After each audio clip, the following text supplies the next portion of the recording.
नमस्कार दोस्तों, story world channel में आप सभी का स्वागत है। आज की कहानी का नाम है अनपढ़ बेटा। आइए सुनते हैं कहानी को। रमेश जी पेशे से वकील थे, जो कि एक सरकारी मुलाजिम न थे, परंतु बुद्धि से वह बहुत ही तेज व्यक्ति थे। इसीलिए अच्छा खासा कमा लिया करते थे। उम्र ज़्यादा हो चुकी थी, इस कारण वो वकालत छोड़ चुके थे और अधिकतर समय घर पर ही बिताया करते थे। खाली वक्त में अखबार पढ़ना, जब कभी उससे मन की हताशा दूर न हो तो अपने बड़े बेटे मनीष को बुरा भला कहना, यही थी रमेश जी की दिनचर्या। बड़ा बेटा मनीष भी उनकी बातों को दिल से नहीं लगाता था, बस उनकी आदत है यही सोचकर बर्दाश्त कर लेता था। रमेश जी का घर पूरी तरह से सुख संपन्न था, क्योंकि दो छोटे बेटे सूरज और रोहित सरकारी नौकरी पर थे। एक डॉक्टर तो एक पुलिस में था। महीने पर अच्छी खासी रकम घर पर आ जाया करती थी। इतना रुपया पाकर रमेश जी का दिल खुशी से झूम उठता था, परंतु जैसे ही उनकी नज़र मनीष पर पड़ती, वैसे ही उनकी हंसी गुम हो जाती थी और वो अपने अनपढ़ बेटे को कोसने लगते थे, क्योंकि वो चाहते थे कि मनीष भी अपने भाइयों की तरह पढ़ लिख कर सरकारी नौकरी करे। परंतु रमेश जी के अथक प्रयासों के बाद भी मनीष का मन पढ़ाई में नहीं लगा। अब तो आलम ये था कि रोज़ मनीष को गाली देना और घर का सारा काम मनीष से ही करवाना, यह सब रमेश की आदत में शुमार हो चुका था। जब कभी कोई व्यक्ति अपने बेटे की नौकरी लगने की खबर रमेश को सुनाता था, तो रमेश जी का गुस्सा मनीष पर दुगना हो जाता था। मनीष की अब यही दिनचर्या हो चुकी थी कि खेत से चारा काट कर लाना और मशीन से काट कर जानवरों को डालना और घर का खाना भी बनाना और शाम को रमेश जी के पैर दबाना। इतना करने के बावजूद भी उसे इनाम में गालियां ही मिला करती थी। फिर भी उसके मुंह से कभी भी पिता के खिलाफ एक शब्द नहीं निकलते। जब कभी भी वो ज़्यादा उदास होता तो अपनी माँ की फ़ोटो को गले से लगाकर बहुत रोया करता था, जो 2 साल पहले ही गुजर चुकी थी। एक दिन रमेश जी कुर्सी पर बैठे हुए अखबार पढ़ रहे थे कि तभी रामू एक मिठाई का डिब्बा लेकर वहाँ आया और रमेश को मिठाई का डिब्बा दिया। ये देख रमेश जी का चेहरा तिलमिला उठा, क्योंकि रमेश बहुत ही खुदगर्ज था। किसी और की खुशी उसे बर्दाश्त नहीं होती थी, इसीलिए कोई भी व्यक्ति उसे अपनी खुशियों में शामिल नहीं करता था। रमेश ने भवें चढ़ाकर कहा, क्या बात है रामू, आज बहुत मिठाई बांट रहा है। आखिर इस खुशी का कारण क्या है? क्या कोई लॉटरी लग गई है? रामू ने कहा, बात यह है कि भैया, आज मेरे बेटे की पुलिस में नौकरी लग गई है। रमेश ने रामू को अचरज भरी नज़रों से देखा और पूछा, क्या कह रहे हो? तुम्हारे बेटे की नौकरी लग गई है? वही बेटा जो 12वीं में लुढ़कते लुढ़कते बचा, वो आज पुलिस वाला बन गया है। अरे, हमें तो विश्वास ही नहीं होता है कि उसकी भी नौकरी लग सकती है। रामू ने नरम भाव से कहा, हाँ भैया, उसकी ही नौकरी लग गई है। बस सब ऊपर वाले की कृपा है। आज मेरा बेटा पुलिस वाला बन गया है। इसी खुशी में आज हम लड्डू बांट रहे हैं। तब तक मनीष भी वहाँ पर आ चुका था। रामू ने मनीष को देखकर डब्बे में से एक लड्डू निकालकर मनीष को देते हुए कहा, बेटा, आज बड़ी खुशी की बात है। तुम्हारा दोस्त राजेश आज पुलिस वाला बन गया है। ये सुनकर मनीष खुशी से झूम उठा और खुश होकर रामू से पूछा, क्या काका, सच में मेरा दोस्त पुलिस वाला बन गया है? तभी रमेश ने मनीष को घूर कर देखा तो मनीष घबरा कर एक कोने में खड़ा हो गया। रमेश ने आंखें गुरेज कर मनीष की तरफ देखते हुए कहा, देख ले, एक वो है जो पुलिस में लग गया है और एक तू है जो अभी भी भैंसे चराता है। अरे, कितनी बार तुझे समझाया कि पढ़ ले, तूने मेरी बात हरगिज़ नहीं मानी। अरे, तू तो बस इस धरती के लिए बोझ बन बैठा है, इससे ज़्यादा और कुछ नहीं, समझा?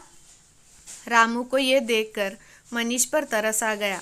उसने नरम स्वर में रमेश से कहा, अरे भैया, क्यों बुरा भला कह रहे हो मनीष को?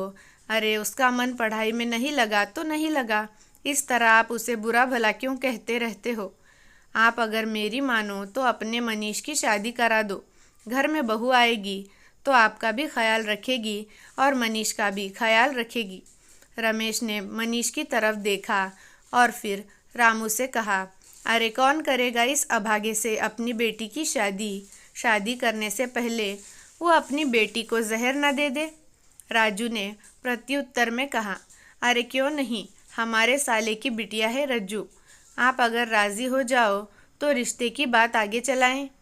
रमेश ने रामू की बात को नकारते हुए कहा, नहीं नहीं, वो तो बिल्कुल अनपढ़ है और मैं इसी एक अनपढ़ को बड़ी मुश्किल से बर्दाश्त कर पा रहा हूँ। उसे कैसे कर पाऊँगा? रामू ने जवाब दिया, अरे आप भी कमाल करते हो। अब मनीष जितना पढ़ा लिखा है उतनी ही पढ़ी लिखी बिटिया मिलेगी। मेरी मानो तो फिर एक बार सोच लो। बिटिया बहुत काम करती है, घर का सारा काम अकेले ही कर लिया करेगी। रमेश ने कहा, अरे ऐसे तो इसका ब्याह कब का हो चुका होता। अरे हम अपने घर में अनपढ़ लोगों को तो बिल्कुल भी बर्दाश्त नहीं कर पाएंगे। और तुम इसकी चिंता छोड़ो, ये तो है ही धरती का बोझ, पड़ा पड़ा खाता रहता है। कभी कभी तो हमें लगता है काश ये हुआ ही ना होता तो मेरे दिल को बड़ी तसल्ली मिल जाती। रामू ने रमेश को समझाते हुए कहा, ऐसे मत बोलो, लड़का सयाना हो चुका है। कहीं आपकी बातों में आकर कुछ उल्टा सीधा कर लिया तो? रमेश ने जवाब दिया, अरे कर ले जो करना हो, क्या फ़र्क पड़ेगा हम पर। अरे हमारे तो दो दो पट्टे कमा रहे हैं, कल मरे तो आज मर जाए, कम से कम धरती का बोझ तो कम होगा। रमेश की एक एक बात मनीष को अंदर तक तोड़ रही थी। आज उसकी हिम्मत जवाब दे चुकी थी। आज उसने अपने जीवन को ख़त्म करने का अंतिम निर्णय ले लिया था। आज उसने एक बड़ी सी रस्सी ले ली और चारा लाने के बहाने से वो घर से निकल गया और खेत पर खड़े नीम के पेड़ पर उसने रस्सी से लटक कर अपना जीवन समाप्त कर लिया। जब रात अधिक हो गई और मनीष घर वापस नहीं लौटा तो रमेश ने आस पड़ोस में पता किया। पता करने पर पता चला कि वो खेत से चारा लेकर वापस नहीं आया था।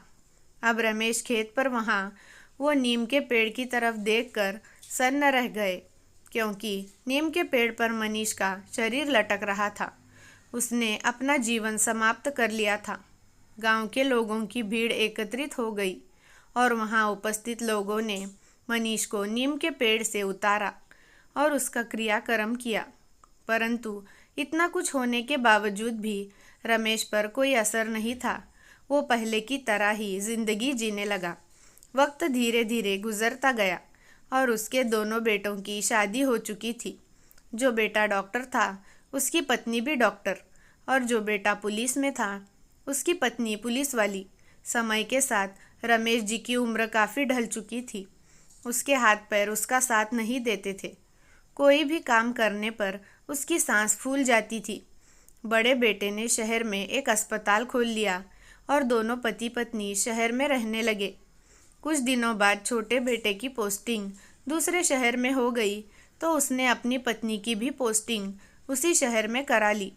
अब दोनों ही पति पत्नी गांव छोड़ने की तैयारी में जुट गए। तभी रमेश वहां आकर के अपने छोटे बेटे रोहित से कहा, बेटा, बड़े बेटे और बहू तो हमें छोड़कर चले गए, अब तुम लोग भी जा रहे हो, हम अकेले कैसे रहेंगे? बेटा ऐसा करो, हमें भी अपने साथ लेते चलो। रोहित ने कहा, बापू आप जानते तो हैं, शहर का मामला है, अभी हम लोग खुद किराए पर रह रहे हैं और आपको कैसे रखेंगे? वैसे भी बापू हमारे पास ये इतना बड़ा घर, इसे किसके हवाले छोड़ कर जाएंगे? रमेश ने निवेदन किया, पर बेटा इतने बड़े घर में मैं अकेला रहकर क्या करूँगा? अरे मुझसे तो कुछ किया भी नहीं जाता है, मेरी देखभाल कौन करेगा? रोहित ने रमेश को समझाते हुए कहा, बापू आप चिंता मत करो, मैं इस घर को बेचकर शहर में एक नया घर ले रहा हूँ। बस यहाँ ये घर बेचेंगे और वहाँ नया घर खरीद लेंगे।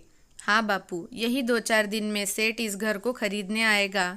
आप घर के कागजात पर साइन कर देना और सेठ से 3 लाख रुपए भी ले लेना और शहर चले आना। जब शहर पहुँच जाओ तो ये रहा मेरा नंबर, हमें कॉल कर देना, मैं तुम्हें लेने आ जाऊँगा। आप चिंता मत करो, बस 2-4 दिनों की ही तो बात है। और फिर रोहित रमेश को अपने गले से लगाता है और उनके पैर छूकर वहाँ से चला जाता है। आज इतने बड़े घर में रमेश अकेला था। जब उसे भूख लगी तो उसने रोटी बनाने के लिए आटा गूंथा। बूढ़े हाथों में इतनी जान कहाँ थी कि आटा भी सही से गूंथा जाए। आज उसे अपने बड़े बेटे मनीष की याद आ रही थी। यादों का सैलाब जब ज़्यादा हो गया तो उसे अपनी आंखों के सामने मनीष का अक्स नज़र आने लगा। वो मनीष का आटा गूंथना और रोटी बनाना, एक एक करके सभी दृश्य उसकी आंखों में तैरने लगे। उसकी बूढ़ी आंखों में आज आंसू छलक उठे और मन में सिर्फ एक ही आवाज़ निकल रही थी कि काश आज मेरा अनपढ़ ही होता तो उसकी शादी होती और एक अनपढ़ बहू इस घर में आती। कम से कम वो अपने घर में तो रहती और खाना बनाती। मनीष मेरा घर का सारा काम करता और मैं पहले की तरह कुर्सी डालकर बैठे हुए अखबार पढ़ता। परंतु अब सपनों को देखने से होने वाला क्या है। जो कुछ उसने किया आज वो उसके सामने था। 2-4 दिन गुजर गए और वो दिन भी आ गया जिस दिन सेठ ने रुपए देने के लिए कहा था। सेठ ने घर आकर कागज़ पर साइन करा लिए और रमेश को 3 लाख देकर चला गया। रुपए मिलते ही रमेश शहर जाने की तैयारी करने लगा और रमेश ने रोहित को फ़ोन करके सब कुछ बता दिया कि वो बस स्टैंड पर उसका इंतज़ार कर रहा है। कहे मुताबिक रमेश वहाँ पहुँच गया और बैठकर रोहित का इंतज़ार करने लगा। तभी रोहित आ गया और रमेश के पास आकर कहा, बापू आप पैसे लाए हो ना, मुझे दे दो। वो जो मैंने नया घर खरीदा है उसका मालिक अभी रुपए मांग रहा है। अगर मैंने उसे अभी रुपए नहीं दिए तो वो अपना घर किसी और को बेच देगा। रमेश ने रुपयों का बैग झटपट से रोहित को दे दिया। रोहित ने रुपए लेकर रमेश से कहा, पापा आप यहीं बैठो, मैं सेठ को अभी रुपए देकर आता हूँ। और रोहित अपने पिताजी को वहाँ बिठाकर रुपए लेकर वहाँ से चला गया और रमेश वहीं बैठकर उसका इंतज़ार करने लगा। समय धीरे धीरे काफ़ी बीत चुका था परंतु रोहित अभी तक वापस नहीं आया था। शाम होने को थी। रमेश बहुत ही चिंतित था कि रोहित अभी तक नहीं आया। उससे रहा नहीं गया तो उसने एक राहगीर से वही फ़ोन नंबर लगवाया जो उसे रोहित ने दिया था, परंतु फ़ोन भी स्विच ऑफ आ रहा था। अब रमेश की चिंता और भी अधिक हो चुकी थी। वो हताश बैठा ही हुआ था कि तभी उसे एक मोटरसाइकिल आते हुए दिखाई दी जिस पर रोहित बैठा हुआ था।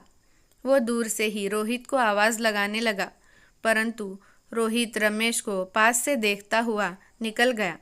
आज रोहित ने उसे बहुत बड़ा धोखा दे दिया था जिसकी उम्मीद रमेश जी को बिल्कुल भी नहीं थी। अब रमेश वहीं बैठकर रोने लगा। अब अंधेरा काफ़ी ढल चुका था। रमेश के पास 100 रुपये थे जो उसके घर वापस आने के किराए के लिए उपयुक्त थे। रमेश बस में बैठकर घर आ गया। घर क्या, गांव आ गया, क्योंकि अब घर तो सेठ का हो चुका था। अब उसके पास घर नहीं था तो रात को अकेले गांव की चौपाल पर बैठकर काफ़ी देर तक रोता रहा। फिर अपने आंसू पोंछकर उठा और उसी नीम के पेड़ के पास गया जहां मनीष ने आत्महत्या की थी। उसी पेड़ के नीचे बैठकर दहाड़े मारकर रोने लगा और रोते हुए कहा, बेटा मनीष, आज मेरे लिए खाना बनाने वाला। आज तेरा बाप इतना बूढ़ा हो गया कि अपने हाथों से अपने लिए खाना भी नहीं बना पाता है। आज बहुत अरसे हो गए हैं तेरे हाथ का खाना खाए। आज फिर से तेरा बाप तेरे हाथ का खाना खाना चाहता है। खिलाएगा ना बेटा? आज तेरा बाप तेरे घर का खाना खाने आ रहा है तो अपने इस अभागे बाप को अपने घर में स्वीकार करेगा ना? कहीं अपने भाइयों की तरह मुझे निकाल मत देना। इतना कहते कहते वो फूट फूट कर रोने लगा और अंत में उसी नीम के पेड़ पर रस्सी डालकर अपनी जीवन लीला समाप्त कर ली और वो अंतिम धाम को चला गया। दोस्तों, इस कहानी से हमें ये सीख मिलती है कि बच्चों को शिक्षा देने के साथ संस्कार ज़रूरी है, क्योंकि आज तक कहीं ना कहीं हमारे संस्कारों में कमी आ गई है। ऐसी घटनाएं हो रही है। हर चीज़ किताबों से नहीं सीखी जाती, कुछ चीज़ें ज़िंदगी भी सिखा देती है। सहनशीलता व परोपकार बच्चों को अवश्य सिखाया जाना चाहिए, जिससे हमारे वृद्धावस्था में हमारे सिखाए संस्कार हमारे काम आए। जिनके बच्चों को इनके बजाय स्वार्थ सिखाया जाता है, वे आगे चलकर अपने माँ बाप के प्रति उदासीन होकर स्वार्थी हो जाते हैं। हर चीज़ किताबों से नहीं सीखी जाती, कुछ चीज़ें ज़िंदगी भी सिखा देती है। दोस्तों, कहानी कैसी लगी कमेंट करके ज़रूर बताना। वीडियो अच्छी लगी है तो लाइक, शेयर और चैनल को सब्सक्राइब करना। धन्यवाद।